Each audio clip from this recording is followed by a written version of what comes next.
Oh, 18. Nagbebenta kami ngayon ng Sakto. Centuries. Ang tamis. Wala kang hiling. Oo, wala. Hihilingan ng isa, uurin. Nakailang kilo na po kaya? Aray. 1, 2, 3, 4, 5. Ganto kadami ang isang kilo. Magkano ang kilo? 40 ang kilo. May 10 piso ako. Joke lang. Diyos ko, kung malapit nga lang sa Santo Tomas kayo, pagbebenta ko doon ng ganyan. Hitik din sa bungay ng Ito'y sariling tanim nila. Yan. Ilang puno lang po ito na? Dalawang puno daw. O, ayan, di ba? So, titikman natin Pero yun po, meron pa nung punong matami. Ate, huwag mo ibuhon. Bakit? Papawis yan. Bawal. Sariwa.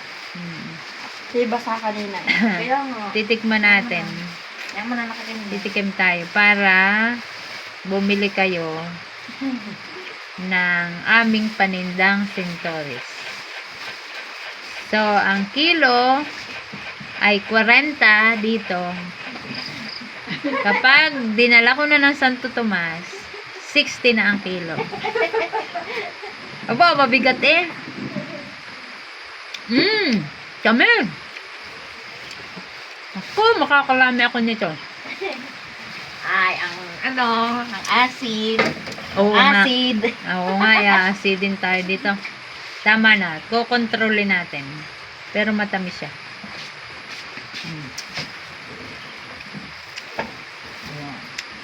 Walang kaasimahin. Dami na. Tuwa naman. Pabili na. Hindi po pala. Ate, mga Ang kilo dito ay 40. representative Ang kilo dito is 40 pesos. Pag dinala ko ng Santo Tomas, 100 per kilo. Natakbo ang metro. mo, para padagdag na ng padagdag. Matamis nga.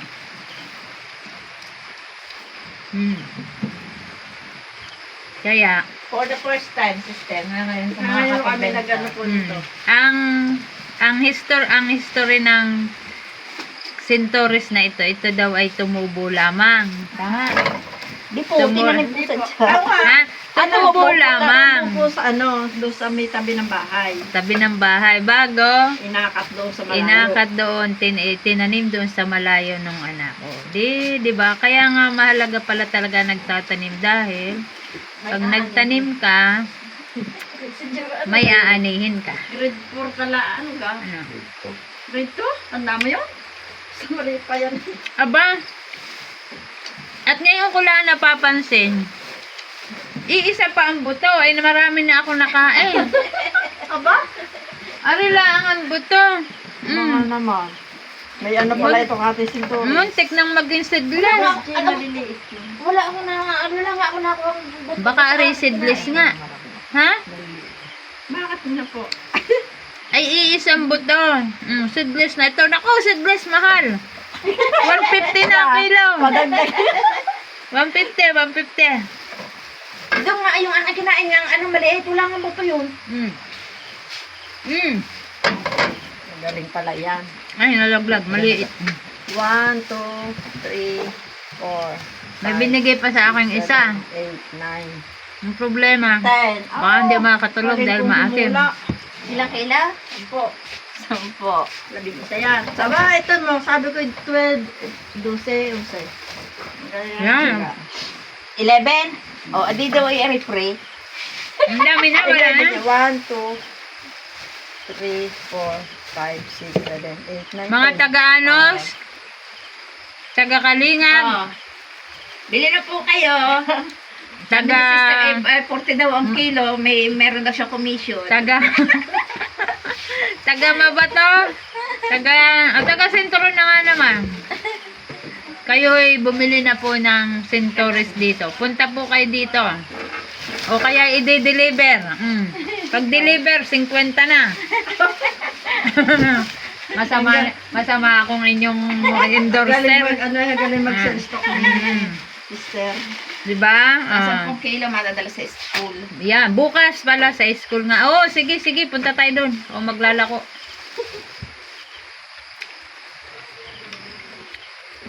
Lahat ay bibili dahil ako maglalako. Sarap Kaya eh. na mo ka virgin naman. Pagbibilhan mo pa anak mo. Ang tamis. Wala na pa bong buto? Ay, ito, maliliit na. Pero kanina po, may nakakain ako wala talagang buto. Bang galing ng buto. Marami pang hiling. Kaya nga na-realize ko, bakit wala nga palang buto ngayon lang may isa? Ari po, ang hiling. Yun, mahiling. Alam nyo ba, pag sinabing hiling, tawad yun. Tama ka? Dagdag po, Tawa. dagdag. Dayon, dagdag, hiling. Dito sa Batangas gayon. Laging pagbibili na yun. May hiling. Pahiling naman. Yung lahat ng yan, may hiling. Yun, yan, lahat daw pala itong kinilo na ito may hiling. Okay. Hiling ko eh, yung bilhin. Ang hiling ko ay iyong bilhin.